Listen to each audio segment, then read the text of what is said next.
আমাদের বাড়িতে কি এমন অনুষ্ঠান আছে যে এত সুন্দর করে সাজানো হয়েছে প্যান্ডেলগুলো। আজ মঙ্গলবার, আগামীকাল বুধবার, অতএব কাল আমার দাদার বিয়ে, জেঠুর ছেলের বিয়ে। তো এখানে খাওয়া দাওয়া হবে, তাই জন্য চেয়ারগুলো এনে রাখা হয়েছে। দাদার বাড়িতে যেহেতু বিয়ে বাড়ি এবং মানে ছাদ হচ্ছে, মানে বাড়ি হচ্ছে আর কি, বিয়ে বাড়ি আর বাড়ি হচ্ছে, প্রচুর সমস্যায় পড়ে গেছে।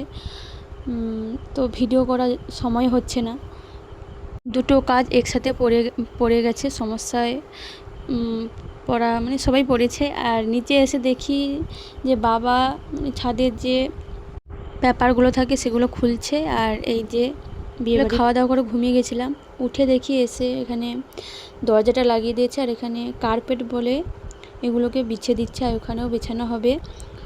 একটু আগে এই যে বসে আছে, এই দাদারই আজ না কাল বিয়ে। তো